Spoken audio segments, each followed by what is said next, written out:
My mother pretended to be 3 months pregnant with my own husband and showed a fake ultrasound to the entire family gathered for Sunday lunch.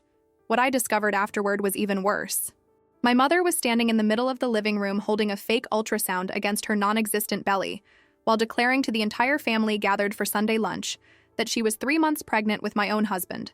And the silence that followed was so devastating that I could clearly hear the wall clock marking each endless second of that October afternoon that would completely destroy the foundations of my family life. Regina, my 63-year-old mother, maintained a disturbing smile on her crimson, painted lips while her calculating blue eyes scanned each shocked face around the dining table, where moments before we were sharing an apparently normal meal, and her hands held the supposed ultrasound paper with the same theatrical reverence someone would hold a sacred document capable of altering the course of history. The revelation had been timed with surgical precision to cause maximum impact. She waited until everyone was gathered, including my sister Lucia, who had driven 2 hours to be present, thus ensuring a complete audience for her macabre performance that would transform a routine family gathering into an emotional battlefield. Marcos, my husband of 15 years, dropped his fork noisily on the porcelain plate, the metallic sound echoing through the room like a funeral bell, announcing the end of the normality we knew, and his tanned face completely lost its color as he tried to process the absurd accusation that had been launched against him like an emotional grenade. "Regina, what are you saying? This is completely insane, absolutely impossible, a grotesque lie that shouldn't even be uttered out loud," he managed to articulate with a trembling voice, but my mother only intensified her venomous smile and caressed her flat stomach, as if there really was life growing inside. During the 42 years of my existence, I had witnessed my mother create countless dramatic situations to call attention, invent non-existent illnesses when she felt neglected, fabricate family crises when life was too peaceful for her histrionic taste. But I never imagined she would be capable of orchestrating a farce so elaborate and destructive as pretending an impossible pregnancy and accusing my own husband of being the father.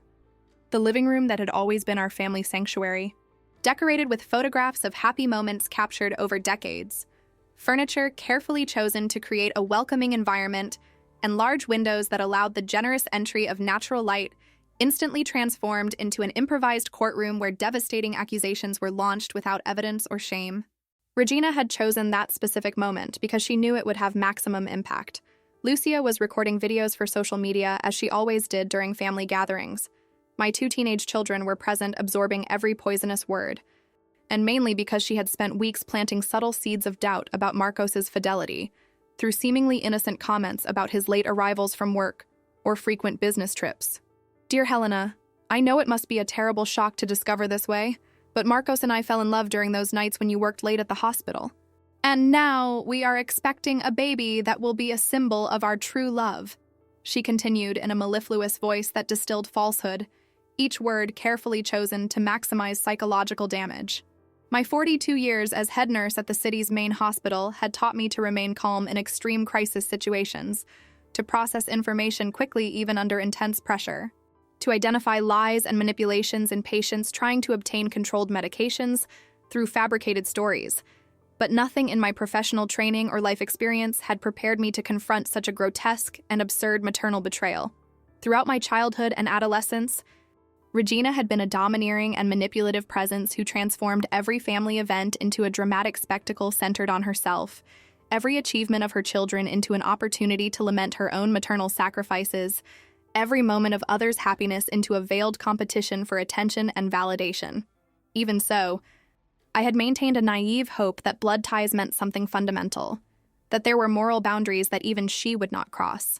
That maternal love, even distorted by personality disorders, still maintained some remnant of genuine protection and care for her children.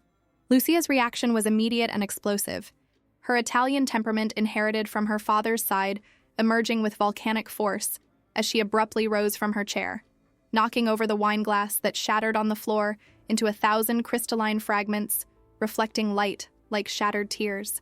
"Mother, have you completely lost your sanity? How dare you invent such a repugnant lie about your own daughter's husband? You're 63. You went through menopause more than a decade ago, and now you want us to believe you're pregnant?" she shouted with genuine indignation, her voice reverberating off the walls like thunder announcing a storm. Regina maintained her theatrical composure, placing her hand over her heart in a pose of misunderstood victim that she had perfected during decades of systematic emotional manipulation.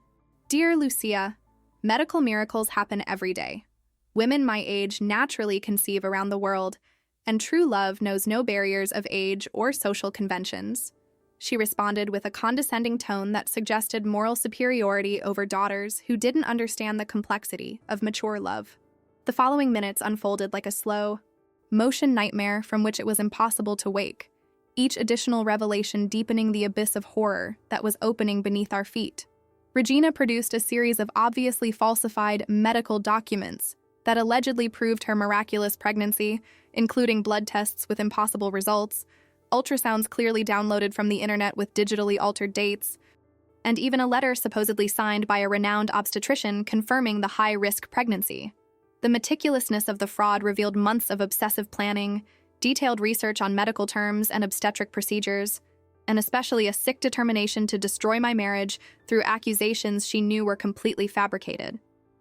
See here the HCG level confirming the pregnancy, the baby's heartbeat captured at the last appointment, the fetal measurements compatible with 12 weeks of gestation, she explained with rehearsed medical authority, completely ignoring the fact that she was presenting these proofs to a nurse with 2 decades of experience who immediately recognized the glaring inconsistencies in the forged documents. Marcos finally found his voice after the initial shock, rising from the table with wounded dignity but unwavering determination to defend his honor and our marriage against the delusional accusations. Helena, you know every move I've made for 15 years. You know exactly where I am at every moment of the day. You have complete access to my phone, emails, bank statements, everything. Never, at any time, have I been alone with your mother, much less had any kind of inappropriate relationship with her, he declared, his brown eyes meeting mine with desperate sincerity that I recognized as genuine after years of intimate coexistence. Regina is blatantly lying for reasons that only she can explain, but I swear on our children's lives that I never touched her inappropriately. His words were unnecessary for me because I deeply knew the character of the man with whom I had built a life, but they were important to publicly establish his innocence before the witnesses present. The situation escalated drastically when Regina, realizing that her performance wasn't generating the desired reaction of immediate destruction of my marriage, decided to intensify her manipulative tactics through a conveniently timed medical crisis. She brought her hand to her chest, began to hyperventilate theatrically, and let her body collapse into the chair while moaning about terrible abdominal pains that could indicate complications in her supposed high-risk pregnancy. The stress you are causing with your accusations is harming the baby. I feel terrible cramps. I need to go to the hospital immediately, or I'll lose Marcos's child. She gasped between calculated sobs, trying to awaken protective instincts and emotional guilt that might silence our questioning. Years of medical experience allowed me to immediately identify that her symptoms were completely fabricated. Undilated pupils indicating absence of real pain, regular pulse contradicting the alleged panic, normal facial color incompatible with genuine obstetric emergency, all obvious signs of simulation to anyone with clinical training. Mother, stop this pathetic theater immediately. I've been a nurse for 20 years and I recognize medical fakery when I see it.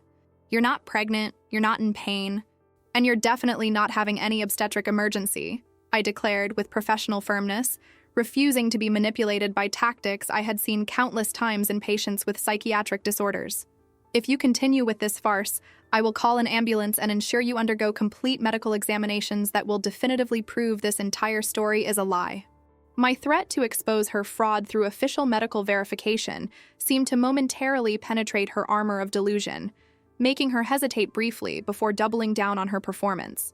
You've always been a cruel and insensitive daughter, Helena, incapable of accepting that your mother can find love and happiness even in her senior years.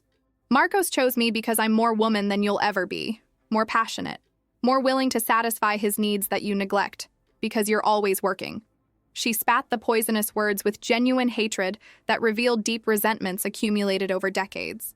The revelation of the true motivation behind the elaborate fraud began to emerge through the cracks in Regina's facade, exposing layers of pathological jealousy, unhealthy competition with her own daughter, and especially a narcissistic personality disorder that prevented her from tolerating not being the center of attention in any situation.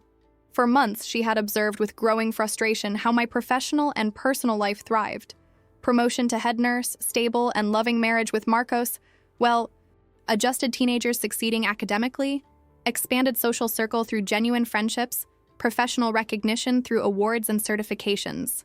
Each of my achievements was perceived by her as a personal affront, evidence that the daughter had surpassed the mother in all relevant aspects of adult life. Trigger for narcissistic rage that demanded revenge and destruction of the object, causing her unbearable envy. Lucia, always more impulsive and direct in her approaches, decided to empirically test the maternal claims through careful but revealing physical confrontation.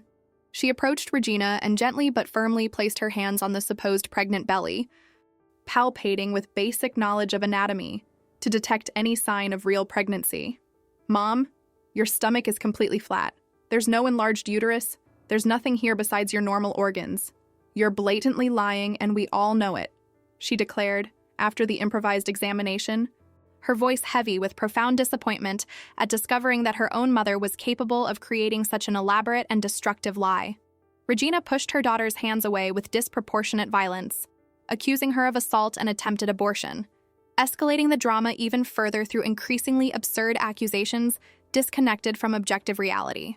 The decisive moment came when I calmly suggested that we all go together to the hospital where I work to conduct complete medical examinations that would definitively resolve the question of the alleged pregnancy and paternity. We can do a transvaginal ultrasound right now, quantitative HCG blood test, and if you really are pregnant as you claim, we can even do a non-invasive paternity test that will prove if Marcos is the father, I proposed with clinical rationality, knowing she would never agree to submit her fraud to professional medical scrutiny. Regina's reaction was exactly as I had predicted. Explosion of narcissistic fury, accusations of family conspiracy against her, threats of lawsuit for defamation and moral damages, and especially categorical refusal to undergo any examination that could contradict her delusional narrative. "You want to humiliate me publicly?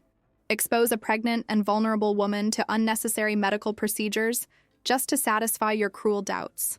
Marcos knows he's the father. The truth is clear for anyone who wants to see," she insisted with conviction that bordered on the pathological. The necessary intervention came through Dr. Mendez, the family doctor for 3 decades who deeply knew Regina's medical history, including her total hysterectomy performed 8 years earlier due to multiple uterine fibroids that caused severe hemorrhaging. When I called him explaining the surreal situation we were facing, he agreed to come immediately to our house to confront Regina with irrefutable medical evidence that her pregnancy was anatomically impossible. His arrival an hour later brought medical authority and professional gravity that Regina could not easily dismiss or manipulate through emotional outbursts. "Regina, I have here your complete medical records, including the detailed surgical report of your total hysterectomy performed in October 2016, where uterus and ovaries were completely removed. It is medically impossible for you to be pregnant," he declared with professional firmness, holding the original hospital documents confirming the procedure. The confrontation with irrefutable medical evidence should have immediately ended the farce, but Regina demonstrated levels of denial and dissociation from reality that indicated much more serious psychiatric issues than simple conscious manipulation. These documents were falsified by Helena, who works at the hospital and has access to the systems. "She's trying to discredit me because she can't stand that Marcos loves me more than her. The baby I carry is living proof of our love, and no fraudulent paper will change this truth," she insisted with delusional conviction, clinging to the lie like a castaway to floating debris. Dr. Mendez exchanged concerned looks with me, recognizing clear signs of possible psychotic disorder or recent onset dementia that would require urgent psychiatric evaluation. The woman before us was no longer simply lying to manipulate. She seemed to genuinely believe in the alternative reality she had created. The decision to seek emergency psychiatric intervention was made collectively when Regina began to demonstrate increasingly erratic and dangerous behaviors, including attempts at superficial self-mutilation, to prove she was bleeding due to stress caused by our cruel persecution. She grabbed a kitchen knife and made small cuts on her arms, declaring they were signs of threatened miscarriage caused by our refusal to accept her miraculous pregnancy, deliberately staining her clothes with blood to create dramatic visual evidence of her fabricated suffering. "See what you're doing to me and the baby. The blood on my hands is your fault, murderers of my unborn child," she screamed while spreading blood from the superficial cuts across her white blouse, creating a grotesque image that combined real self-mutilation with psychotic delusion about a non-existent pregnancy. The process of involuntary psychiatric hospitalization was simultaneously necessary and devastating, requiring me to assume the role of a daughter who institutionalizes her own mother to protect both her and the family from her escalating destructive behaviors. With help from Dr. Mendez and extensive medical documentation about Regina's psychotic behavior, we obtained judicial authorization for compulsory hospitalization of 72 hours for complete psychiatric evaluation. When the paramedics arrived to transport her, Regina alternated between desperate pleas for me to protect the baby, hysterical accusations of family conspiracy to steal her child, and moments of disturbing lucidity where she seemed to understand she was being hospitalized but immediately returned to the delusion. The image of her being placed in the ambulance, still clutching the falsified ultrasound against her chest like a sacred talisman, would remain engraved in my memory as the definitive symbol of maternal psychological collapse. The 72 hours of psychiatric hospitalization revealed a complex and multifaceted diagnosis that partially explained but did not excuse Regina's destructive behavior. Dr. Adriana, the psychiatrist responsible for the evaluation, identified a toxic combination of severe narcissistic personality disorder, brief psychotic episode possibly triggered by stress related to aging and loss of social relevance, and initial signs of frontotemporal dementia that compromise judgment and impulse control. Your mother presents a complex psychiatric condition where pre-existing pathological personality characteristics are being amplified by a possible initial neurodegenerative process. The pregnancy delusion appears to be a psychotic defense mechanism against existential anxiety related to aging and perceived irrelevance, she explained during a tense family meeting at the psychiatric hospital. The medication treatment with atypical antipsychotics combined with intensive psychotherapy sessions gradually dissolved the pregnancy delusion, but revealed even deeper layers of resentment and hostility that Regina harbored against me specifically. During supervised therapeutic sessions where we tried to rebuild some type of functional communication, she admitted that she had consciously planned the pregnancy fraud as a way to punish my professional success and marital happiness that she perceived as a personal affront. Helena was always too perfect, always making me look inadequate as a mother. I needed to show that she wasn't so perfect, that her husband could prefer me, that I was still a desirable woman, and not just a forgotten grandmother, she confessed during a moment of medication-induced clarity, revealing petty motivations that had driven the elaboration of such a destructive lie. Marcos demonstrated extraordinary patience and understanding throughout the traumatic process, never blaming me for my mother's actions or allowing her attempt to destroy our marriage to create real cracks in our relationship. Helena, your mother is clearly ill and needs continued psychiatric treatment.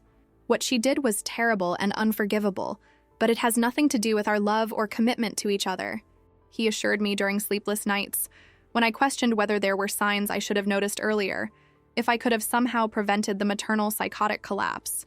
His stable and loving presence during the family crisis paradoxically served to strengthen our relationship, proving that we could survive even attacks coming from within the family itself. The family recovery after Regina's psychotic episode was a long and painful process that required complete redefinition of relational dynamics and establishment of rigid boundaries to protect our collective mental health. After 2 weeks of hospitalization, she was discharged with a prescription for maintenance antipsychotic medication, recommendation for continued weekly psychotherapy, and mainly a formal diagnosis confirming her temporary inability to make important medical or financial decisions without supervision. As the eldest daughter and a healthcare professional, I reluctantly assumed legal responsibility for supervising her treatment and ensuring medication adherence, a role that created constant internal conflict between filial duty and the need for self-protection against her persistent, toxic behaviors.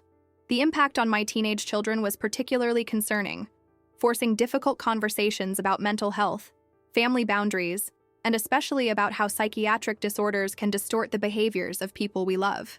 They had witnessed the grandmother they had known since birth create a grotesque lie about their own father, a traumatic experience that required specialized psychological support to properly process.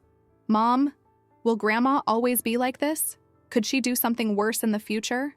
My oldest son asked with maturity beyond his 16 years, forcing me to confront the reality that Regina would remain a potential risk as long as she lived, requiring constant vigilance and permanent family protection strategies. Lucia developed a different response to the family trauma, opting for a complete cut of contact with Regina after the psychotic episode, a decision that created additional but understandable tension in the already fragile family dynamics. Helena, I know you feel obligated to take care of her because you're a nurse and the eldest daughter, but I cannot and will not maintain a relationship with a woman who tried to destroy your life out of sick jealousy. Mom died to me the day she invented that horrible lie," she declared during an emotional conversation where I tried to mediate an impossible reconciliation. Her decision for total distancing was valid and necessary for her own mental health, but increased my isolation as the only family member willing to manage Regina's medical and practical needs. The following months established a cautious new normal where Regina lived in an assisted living facility for the elderly with psychiatric supervision, visited our home only on specific occasions with constant supervision, and mainly maintained precarious stability through rigorous medication that suppressed but did not completely eliminate her narcissistic traits and manipulative tendencies. During supervised bi-weekly visits, she occasionally made comments that revealed persistent resentments. Remarks about how Marco seemed tired suggesting non-existent marital problems, excessive praise for other daughters-in-law in the residence who were more attentive than I, lamentations about grandchildren who were poisoned against their grandmother by cruel lies. Each comment was a painful reminder that psychiatric treatment had controlled the acute psychotic symptoms but had not fundamentally transformed her toxic personality. Family therapy with Dr. Adriana became an essential component of our collective recovery, providing a safe space to process trauma, establish healthy boundaries, and mainly learn to live with the reality of having a family member with a serious psychiatric disorder and intractable personality disorder. The goal is not to achieve an ideal family relationship that never existed, but rather to establish minimal functional coexistence that protects everyone involved from additional harm. She explained during sessions where we tried to negotiate interaction protocols that would allow limited contact without exposure to toxic manipulations. We developed a structured communication system: visits only in public places, maximum duration of 2 hours, mandatory presence of 2 family members, immediate interruption if manipulative behaviors emerged, written documentation of all interactions for future reference if necessary. The first anniversary of the psychotic episode brought deep reflections on how that traumatic Sunday had irreversibly transformed our family, destroying illusions about unconditional blood ties but also strengthening genuine relationships based on mutual respect and care. Marcos and I emerged with a paradoxically stronger marriage, having survived an extreme test that could have destroyed a less solid relationship. My children developed precocious but valuable emotional maturity, learning to identify and protect themselves from toxic behaviors regardless of the source. Lucia maintained her protective but necessary distance, prioritizing her mental health over social expectations of mandatory family forgiveness. And Regina remained in her medication bubble, occasionally showing flashes of awareness about the damage caused, but incapable of genuine remorse or fundamental change. During a particularly revealing individual therapy session, Dr. Adriana helped me understand that the false pregnancy episode had been the inevitable culmination of decades of dysfunctional family dynamics that I had normalized for psychological survival. Your mother has always demonstrated severe narcissistic traits, but you developed adaptive defense mechanisms that allowed superficially functional coexistence. Aging and loss of control over the family triggered a narcissistic crisis that exploded into a psychotic episode. There was nothing you could have done to prevent it, only manage the consequences, she explained, partially alleviating the irrational guilt I carried for not having anticipated or prevented the maternal collapse. The professional validation that I was not responsible for Regina's mental illness was liberating, finally allowing me to separate my personal worth from her attempts at destruction. The second year after the crisis brought relative stability but permanent vigilance, with Regina maintaining a facade of normality through rigorous medication, but occasionally revealing that the delusional beliefs merely slumbered beneath the chemical surface. During a routine psychiatric consultation, she casually mentioned to Dr. Adriana that she still felt the baby she had lost, revealing that the delusion had been suppressed but not completely eradicated, existing as a parallel alternative reality that she occasionally visited mentally. This revelation required medication adjustment and intensification of therapy, but mainly confirmed that Regina would never be completely cured, only managed through constant psychiatric intervention and rigorous family boundaries.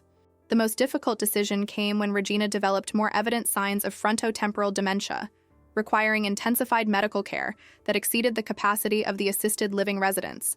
As legal guardian, I needed to authorize transfer to an institution specializing in dementia care, a decision that carried immense emotional weight despite all the toxicity of our relationship. Seeing her being transferred to the specialized care wing, still occasionally mumbling about the lost baby between moments of growing confusion about where she was and who we were, created a complex mixture of sadness, relief, and mainly emotional exhaustion from carrying responsibility for someone who had tried to destroy my life. Marcos's support during this transition was fundamental for my emotional stability, constantly reminding me that fulfilling legal and medical responsibilities did not mean forgiving or forgetting the traumas caused.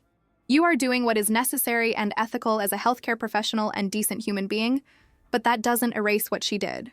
You can take care of practical aspects without emotionally sacrificing yourself. He would reassure me during nights when irrational guilt tried to convince me that I was abandoning my sick mother. His balanced perspective helped me maintain healthy boundaries between professional duty and personal protection, allowing me to provide necessary care without exposing myself to additional emotional damage. 3 years after the initial episode, our family had found a new functional equilibrium where Regina existed on the periphery of our lives, receiving adequate medical care but without active participation in family events or important decisions. My children, now young adults, had processed the trauma through therapy and developed a mature understanding about mental illnesses and the importance of healthy family boundaries. They occasionally visited their grandmother in the institution, but with protective emotional distance that acknowledged her humanity without allowing manipulation or exposure to toxic behaviors. Grandma is sick, and it's not entirely her fault, but we're also not obligated to suffer because of her illness. My daughter articulated with wisdom I wish I had possessed decades earlier. Lucia maintained her total distance for 2 years, before gradually allowing minimal mediated contact, participating only in urgent medical issues or legal decisions that required family agreement. Her presence in these situations was strictly professional, treating Regina as a patient who needed medical management, instead of a mother who deserved filial affection. I'm doing this for you, Helena, not for her. You shouldn't carry this burden alone, even though she doesn't deserve anything from either of us, Lucia explained during a meeting about long-term care, demonstrating systemic solidarity with me while maintaining rigid personal boundaries with Regina. The definitive diagnosis of advanced frontotemporal dementia ironically brought certain relief, providing partial medical explanation for behaviors that had tormented our family for decades.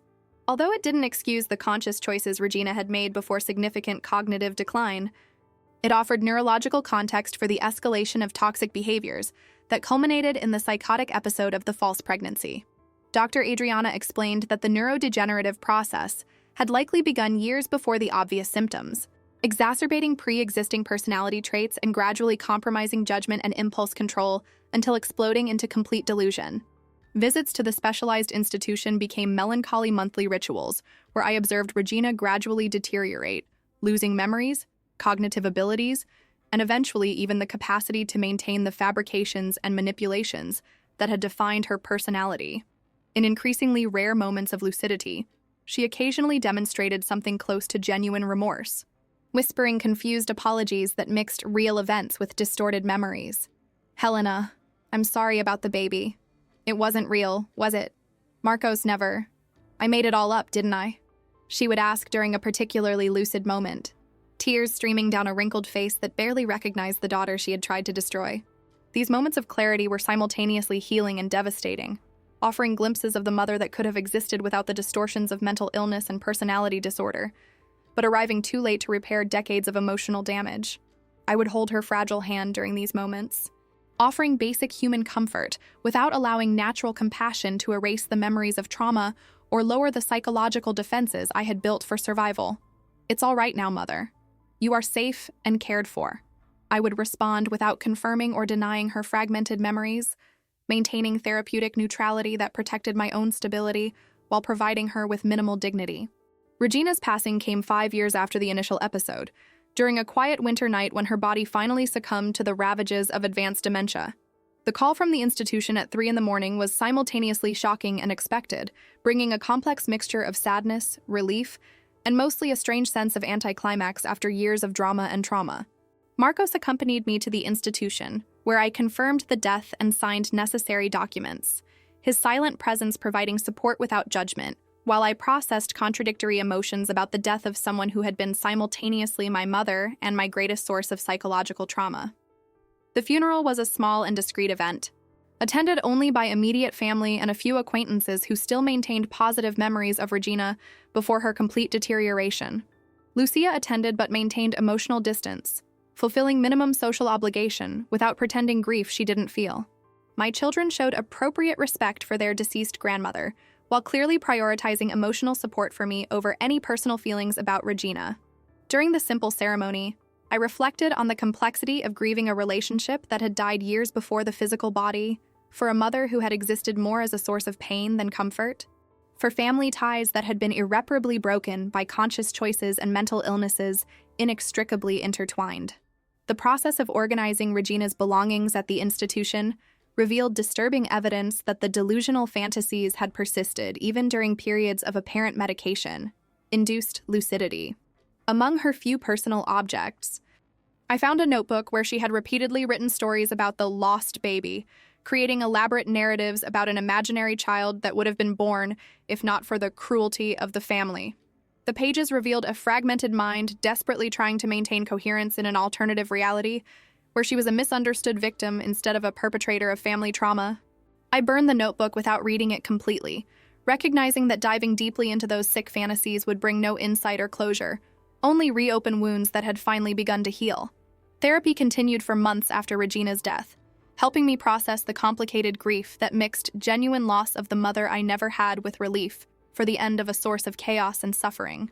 Dr. Adriana guided me through the process of separating the sick person Regina had been from the idealized mother that every child deserves but doesn't always receive. You have the right to grieve for the mother you wished you had, while simultaneously feeling relief for the end of the suffering caused by the mother you actually had. These feelings aren't contradictory. They're natural human responses to a complex and traumatic relationship. She validated during sessions where I struggled with guilt for not feeling the traditional deep sadness expected upon a mother's death. 1 year after Regina's passing, I performed a symbolic closure ritual by visiting her grave for the last time, bringing a letter I had written detailing all unresolved feelings, unexpressed hurts, and primarily the conditional forgiveness I offered. Not complete absolution that would erase the crimes and traumas, but recognition that she had been a product of her own illnesses and limitations, unable to be the mother I needed, but possibly doing the best that her fragmented mind allowed. I burned the letter at the grave, watching the words transform into ashes carried by the wind, symbolizing final release from carrying the weight of her failures and allowing me to focus completely on building a life defined by my own choices instead of eternally reacting to the traumas imposed by her. The healing journey continued through renewed dedication to the healthy relationships that had survived and strengthened during the crisis. Marcos and I renewed our vows on our 20th wedding anniversary, celebrating not just our union but our resilience in the face of deliberate attempt at destruction. My children developed successful careers and healthy relationships, having learned through painful but educational experience the importance of boundaries, honest communication, and primarily recognizing and avoiding toxic people, regardless of blood ties. Lucia and I rebuilt our sisterly relationship on more solid foundations of mutual respect and shared experience, united by trauma, but not defined by it. Today, at 47, I look back at that fateful Sunday afternoon when my mother declared she was pregnant by my husband, and recognize it as an unwitting catalyst for profound and ultimately positive transformation.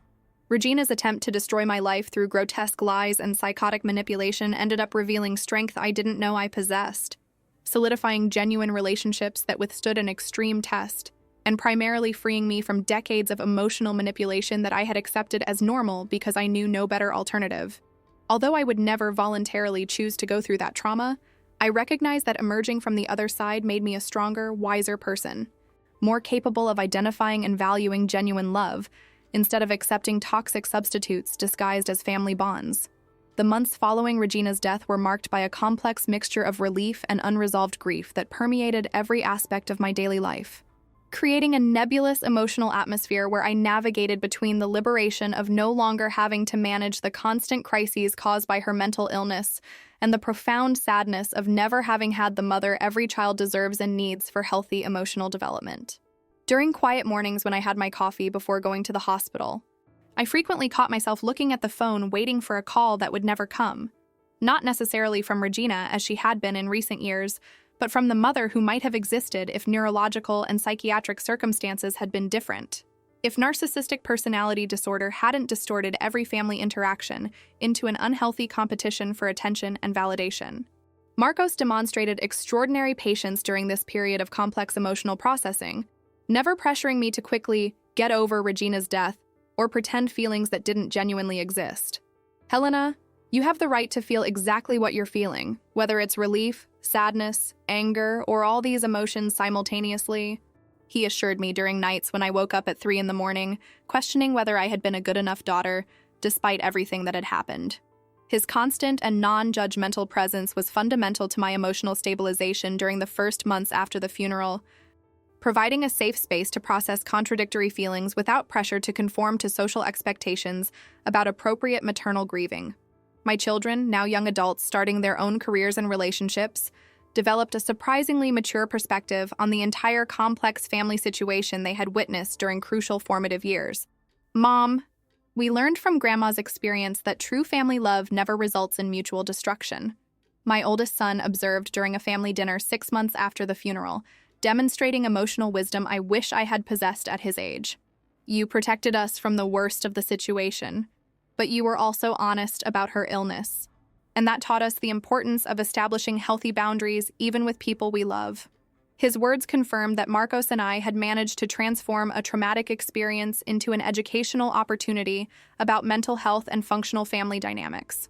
The decision to sell the house where Regina had lived before being admitted to the specialized institution was simultaneously practical and symbolic, representing the definitive closure of a painful chapter and release from responsibilities that kept me psychologically tied to the toxic past. The house was filled with conflicting memories. Happy childhood recollections mixed with evidence of the progressive mental deterioration that had culminated in the psychotic episode of the false pregnancy. During the process of emptying the property, I found dozens of notebooks where Regina had obsessively documented her fantasies about the non-existent baby, creating elaborate narratives about what the child would be like if it had been born, inventing physical characteristics, personality, even imagining future conversations with the fictitious grandchild that represented her desperate attempt to remain relevant in the family dynamic.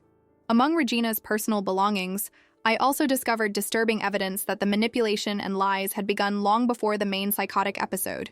Unsent letters where she expressed deep resentment about my professional success, old diaries documenting growing envy as I built an independent life, and especially drafts of manipulative plans she had considered executing years before meeting Carlos.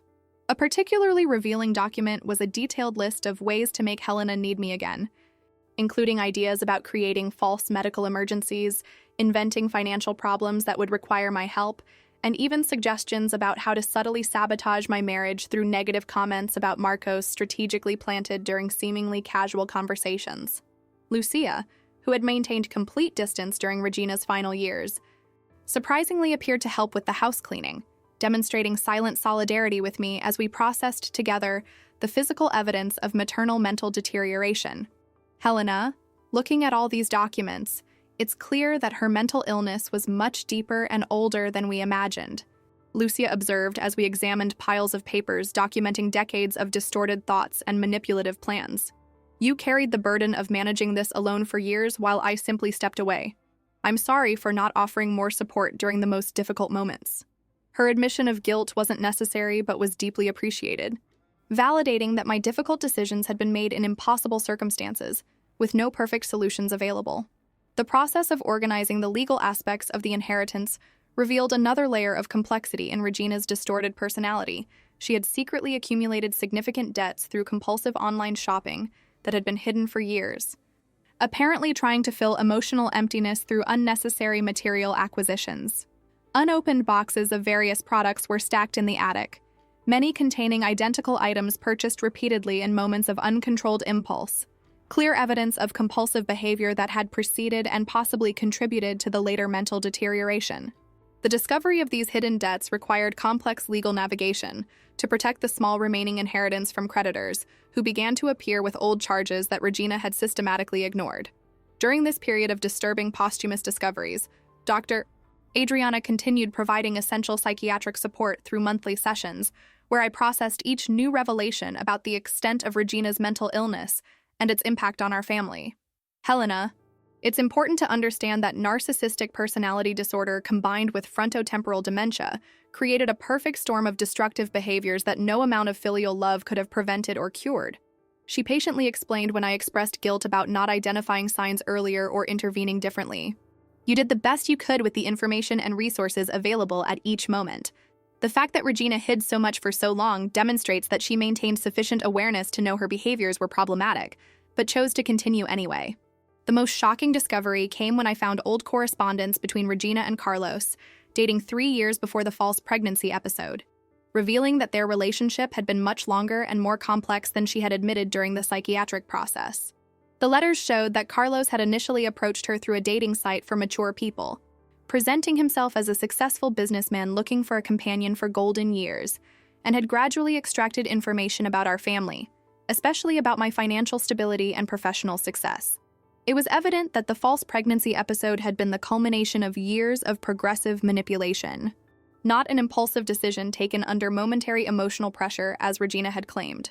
A particularly revealing letter from Carlos to Regina, dated 6 months before the psychotic episode, explicitly outlined the plan to fake pregnancy to destroy my marriage. Dear Regina, as we discussed, the best way to ensure that Helena becomes emotionally vulnerable is to attack the foundation of her relationship with Marcos.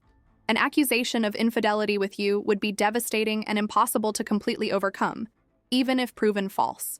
We just need to maintain the story long enough to plant permanent doubts.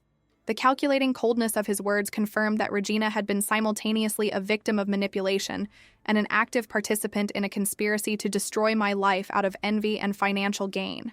Confronted with this evidence during one of the last sessions before her death, Regina had finally admitted the complete truth. Carlos had promised to marry her and take her to live abroad if she managed to emotionally destabilize me enough for him to approach offering support during the family crisis, eventually seducing me and accessing my savings through a manipulative romantic relationship. The plan was grotesquely elaborate and revealed levels of premeditation and cruelty that I had never imagined possible. Even considering everything I had already discovered about the distorted nature of the relationship between them. He said emotionally destroyed women were easy targets, that you would be easy prey after losing your husband and mother simultaneously, Regina had confessed with a weak voice. Antipsychotic medication finally allowing enough mental clarity to recognize the monstrosity of what they had planned. Processing this final revelation about the true intentions behind the false pregnancy episode required additional months of intensive therapy, not just to deal with the betrayal itself, but mainly to accept that I had narrowly escaped a much more elaborate and devastating trap than I had initially imagined.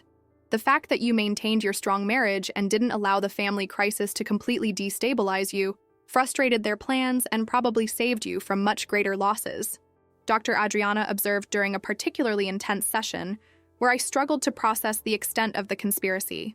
Your natural resilience and Marco's support were fundamental in preventing their criminal plan from being completely successful. 1 year after Regina's death, I received an unexpected letter from Carlos, written from the prison where he was serving a sentence for multiple frauds against other women that had been discovered during the investigation of our case. The letter was a disturbing mixture of posthumous manipulation attempt and cynical confession about his operational methods with vulnerable women. Helena, you were the only one who completely escaped. Your mother was a perfect piece in my game, so desperate for attention and validation that she would do anything I suggested. But you had something I couldn't break. Marcos, too. The two of you together were an impenetrable fortress. His words were simultaneously validating and nauseating, confirming that we had survived a calculated attack against the foundations of our family life. In the letter, Carlos continued revealing details about other victims, women who had lost savings, homes, family relationships through his manipulative schemes. Regina wasn't the first mother I convinced to betray her daughter, but she was the most enthusiastic. She truly believed she deserved everything you had achieved, that life had been unfair giving success to you while she aged forgotten. His words confirmed what I had suspected, but never been able to completely prove, that Regina's envy and resentment had been essential fuel for Carlos's manipulation, not just exploited vulnerability, but active participation based on pre-existing negative emotions. I burned Carlos's letter without finishing reading it, recognizing that diving deeper into his psychopathic justifications would not bring additional insight or emotional closure, only reopen wounds that had finally begun to heal properly. The act of burning his words was symbolically liberating, representing my definitive refusal to allow manipulators any power over my life.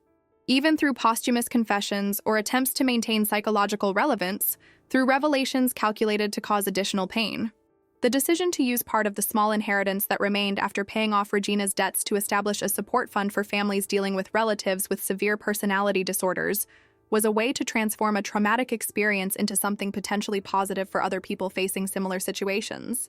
The Family Support Fund for Mental Health that I established in partnership with the hospital where I work provides resources for family therapy, psychiatric consultations, and mainly education about how to identify and respond to manipulative and abusive behaviors even when coming from close relatives. If our experience can help a single family identify danger signs before they result in severe trauma, then something positive will have emerged from all our suffering, I explained to Marcos when we signed the documents establishing the fund. During the second year after Regina's death, I began giving monthly lectures at the hospital on identifying and responding to toxic family dynamics, sharing aspects of our story that could be educational without violating privacy or posthumous dignity.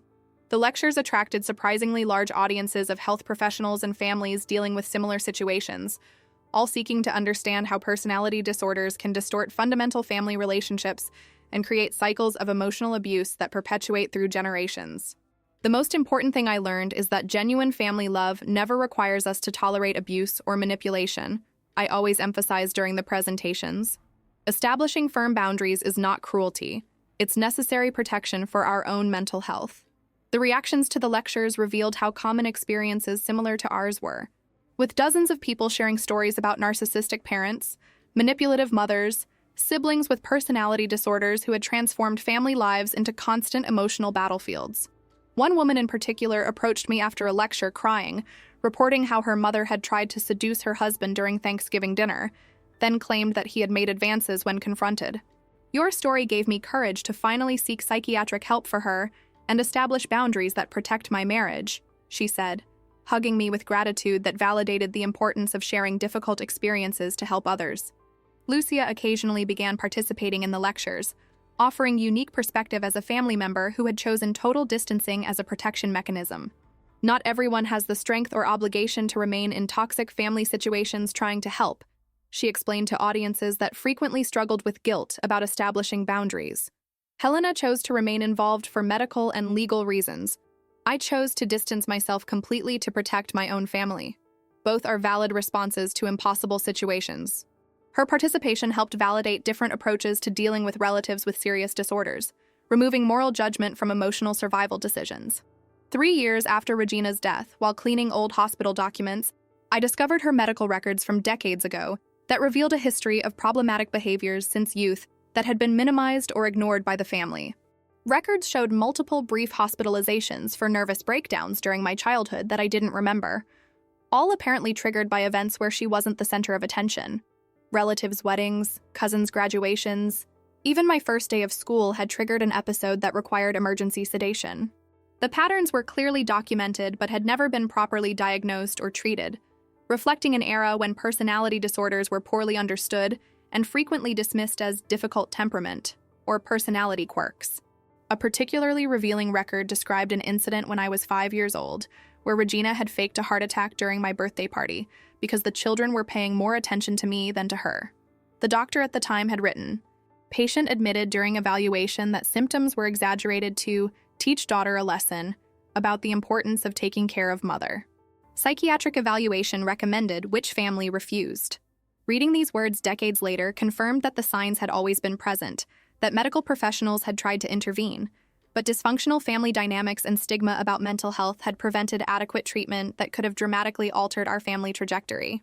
The impact of these posthumous discoveries on my own practice as a nurse was profound, making me much more vigilant about signs of personality disorders in family contexts and more willing to have difficult conversations with families about the need for psychiatric intervention even when resisted.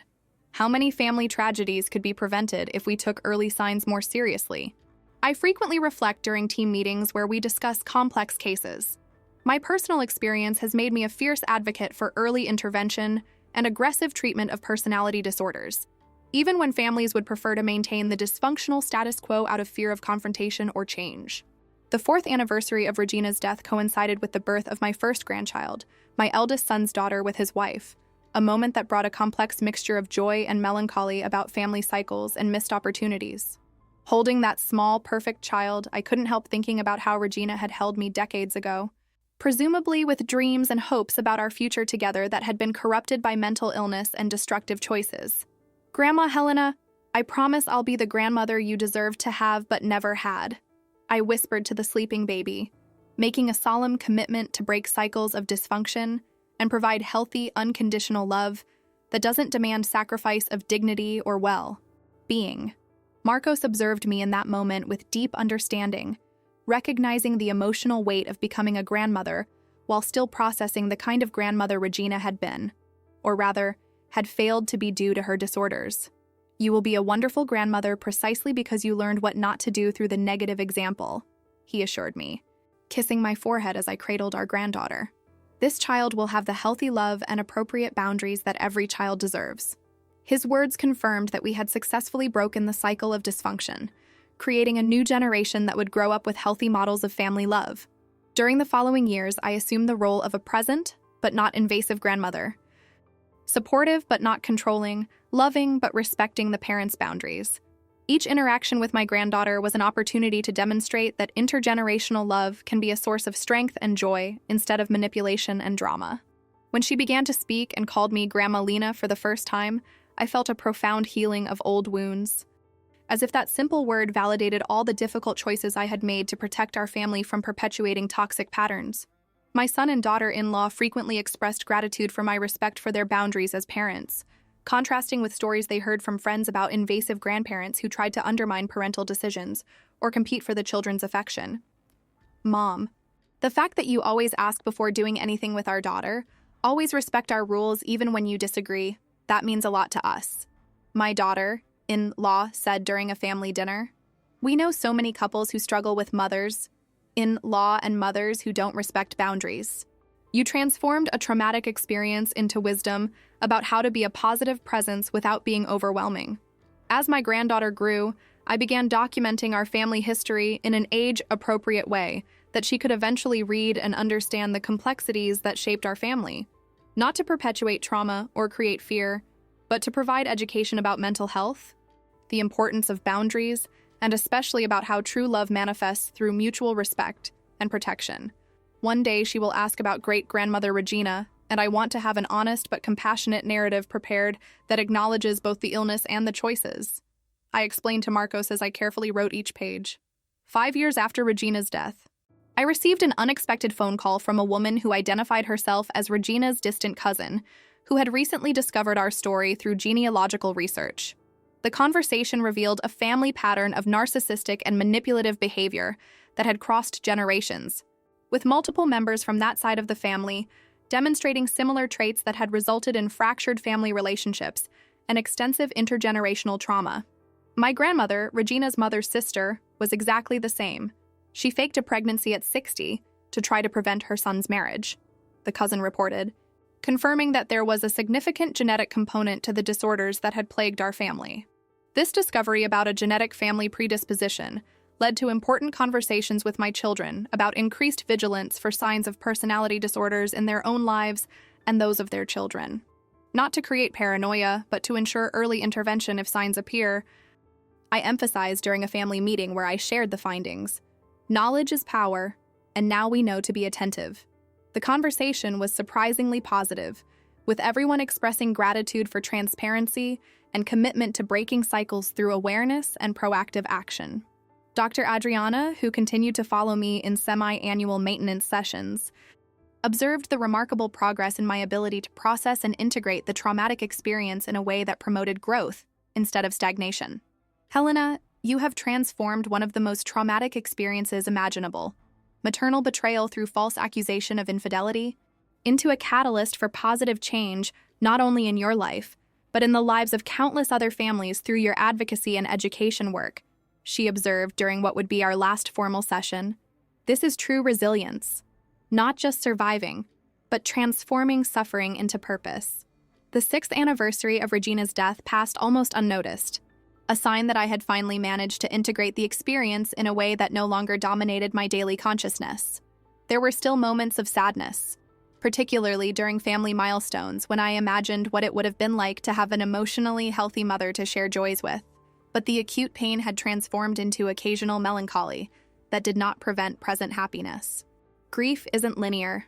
I always remind myself when unexpected waves of emotion arise. It's okay to feel sadness for the mother I never had while celebrating the life I built despite her absence. During this period, the Mental Health Family Support Fund that I had established grew substantially through donations from other families who had been helped, becoming a model program that other hospitals began to replicate.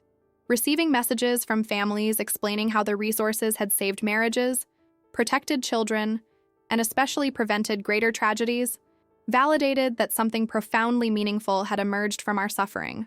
A particularly touching message came from a woman whose mother had been diagnosed with narcissistic personality disorder after attending one of my lectures. "Because of you, we got intervention before she destroyed our family, like your mother almost destroyed yours. You saved future generations from trauma that would have continued if we hadn't been educated." Lucia, inspired by the positive impact of our advocacy work, began to share more openly her own healing journey through chosen distance. She developed a workshop called The Right to Walk Away for family members struggling with guilt about cutting contact with toxic relatives. Helena chose to stay and fight. I chose to leave and protect. Both are valid forms of self-love. She explained to participants who frequently arrived crying with relief for having permission to prioritize their own mental health. Our complementary approach offered a complete spectrum of possible responses to impossible family situations. 7 years after the initial episode of the false pregnancy, during a routine medical checkup, I discovered an old diary of mine from adolescence that I had kept in a memory box. Reading entries from that time, I was struck by how many signs of Regina's problematic behavior I had normalized or explained away. Entry after entry described incidents that I now recognized as clear emotional abuse. Regina pretending illnesses before my important events, creating drama to sabotage my friendships, competing with me for attention in a way inappropriate for a mother-daughter dynamic. Why didn't I see this before? I asked myself, before remembering that children don't have the framework to recognize that their parents' behavior is abnormal when it's all they know. I decided to donate this diary to the training program for child psychologists at the hospital, with permission to use entries anonymously as educational examples of how children normalize and rationalize parental emotional abuse. If professionals can learn to recognize these patterns through the eyes of a child, perhaps they can intervene earlier, I explained when I made the donation. The program director later told me that the diary had become an invaluable resource for training therapists to identify subtle signs that children might not be able to articulate directly. Marcos, observing my healing journey and transformation over the years, expressed deep admiration for my resilience during a conversation on our 25th wedding anniversary. "Helena, many marriages wouldn't survive what we went through. The fact that we emerged stronger, more united, more committed to each other.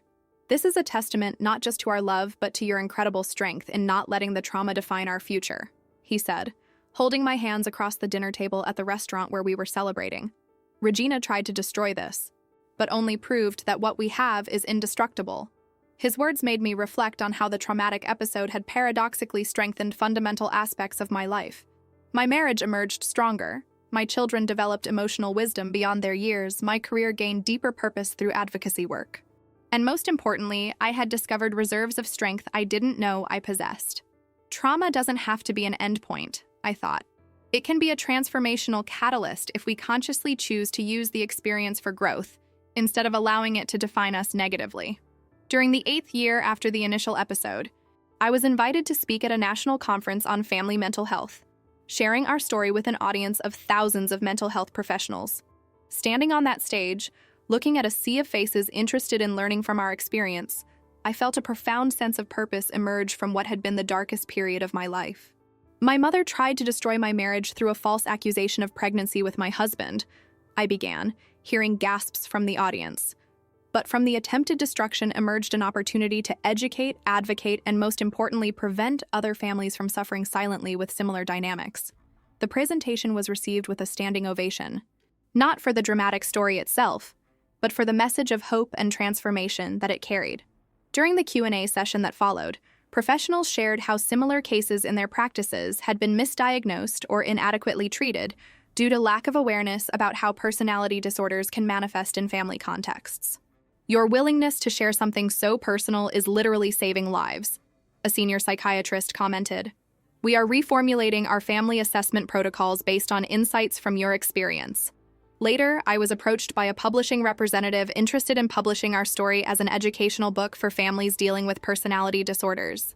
Initially, I hesitated, concerned about exploiting family trauma for commercial gain. But Marcos and my children encouraged me to consider the greater reach that a book could have.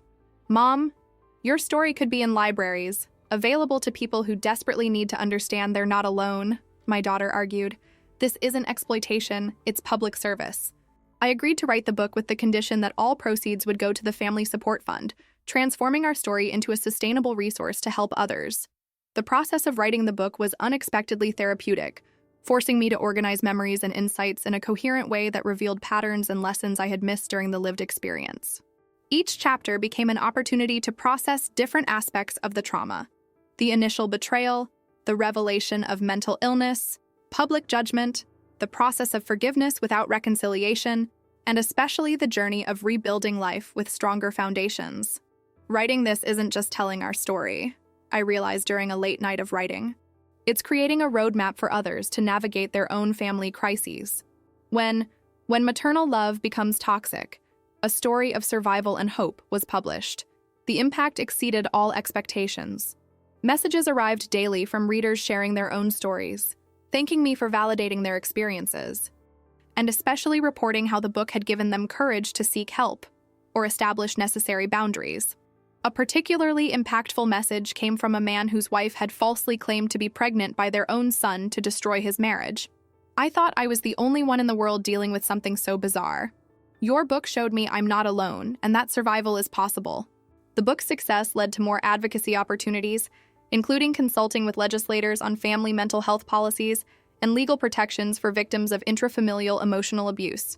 During a meeting at the state capitol, I presented a proposed law that would expand definitions of domestic abuse to include severe psychological manipulation and malicious false accusations between family members. Emotional abuse can be as devastating as physical violence, but our legal system offers little protection, I argued to the legislative committee. My mother never raised a hand to me, but tried to destroy my life through calculated lies. That is also violence. Years later, reflecting on the entire journey since that fateful Sunday when Regina announced her pregnancy, I can see how each moment of pain served a greater purpose. Did you like Helena's story? Then subscribe to the channel, leave your like and comment where you're watching from. Oh, and there's another story waiting for you here on screen. Click there and I'll be waiting for you.